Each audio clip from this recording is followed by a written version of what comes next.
આજે ભાજપ અને કોંગ્રેસના નકલી ખેડૂત પ્રેમી નેતાઓની બે વાત સાવ ટૂંકમાં મારે કહેવી છે. પહેલી વાત કે ભાજપના પ્રદેશ પ્રમુખ એમાં એવું બોલે છે કે ભાઈ દિલ્હી અને પંજાબથી આવેલા લોકો ખેડૂતોના મસીહા બનવાની કોશિશ કરે છે. ભાઈ, ગુજરાતમાં વર્ષોથી ખેડૂતોએ જેને મત આપ્યા છે એ લોકો જો ખેડૂત ઉપર દંડા ચલાવે તો દિલ્હી અને પંજાબના નહીં, આખા ભારત દેશના નેતાઓ અહીંયા આવશે અને ખેડૂતોના હામી બનશે.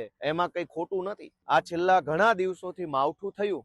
સરકાર મીટિંગ ઉપર મીટિંગ, ફોટા ઉપર ફોટા, વિડીયો ઉપર વિડીયો બનાવે છે, પણ નક્કી કરી શકતા નથી કે સહાય કેટલી ચૂકવશે, ક્યારે ચૂકવશે, કોને ચૂકવશે, કેવી રીતે ચૂકવશે. ભાષણો કરવામાં તો ભાજપના પ્રદેશ પ્રમુખ છે એ શુરા છે.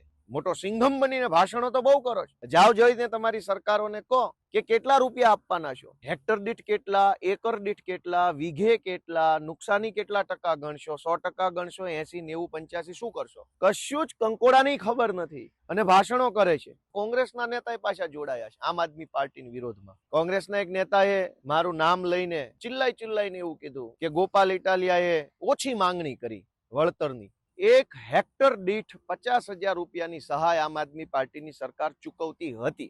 એટલે કે આમ આદમી પાર્ટી જેટલા રૂપિયા વાસ્તવિક રીતે બીજા રાજ્યમાં જ્યાં સરકાર હોય ત્યાં ચૂકવે છે એટલા જ રૂપિયા ચૂકવવાની માંગણી મેં અહીંયા કરી.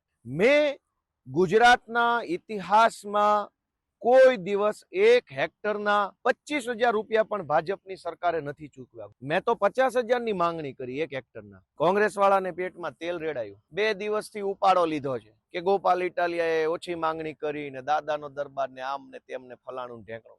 જે રાજ્યમાં કોંગ્રેસની સરકાર છે ત્યાં ખેડૂતોનું શું ભલું કરે છે એ બોલવા જેવું નથી આમની પાસે. અને વિરોધ મારો હાલે છે. અમારી સરકાર 50,000 આપે છે તો મેં 50,000 માંગ્યા. એમાં તો 2 દિવસથી મારા નામનો ઉપાડો લીધો છે કોંગ્રેસ વાળાએ. અને ભાજપ ને કોંગ્રેસ બે ભેગા થઈ ગયા. ભાજપના પ્રદેશ પ્રમુખે મારો વિરોધ કરે, આમ આદમી પાર્ટીનો વિરોધ કરે, કોંગ્રેસ વાળાએ આમ આદમી પાર્ટીનો વિરોધ કરે. દોસ્તો, આ બે એક થઈ ગયા, જોઈ લેજો.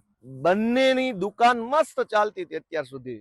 શાનદાર ચકાચક દુકાન હાલતી હતી. ભાગીદારી પેઢીમાં કઈ વાંધો નહોતો. બે ભાગીદારોને ભાગ બટાઈમાં વાંધો નહોતો. રોજ જાગીને ભાજપે આમ આદમી પાર્ટીનો વિરોધ કરે, કોંગ્રેસે આમ આદમી પાર્ટીનો વિરોધ કરે. કોંગ્રેસના મિત્રોને વિનંતી કે મારો વિરોધ રહેવા દો બાપા. પ્રદેશ અધ્યક્ષને વિનંતી છે કે તમારે અમારું નામ લેવાની જરૂર નથી બાપા. તમારે અમારો વિરોધ કરવાની જરૂર નથી. સરકાર તમારી પાર્ટીની છે, ભાજપની. કઈક કામમાં લાગો, તમારાથી થઈ શકે એમ છે. હજુ તમે સરકારમાં છો ત્યાં સુધી. એટલે ગુજરાતના સૌ વડીલોને, યુવાનોને વિનંતી છે કે આ બંને જો ભેગા થઈ ગયા છે એની ઉપર નજર રાખજો.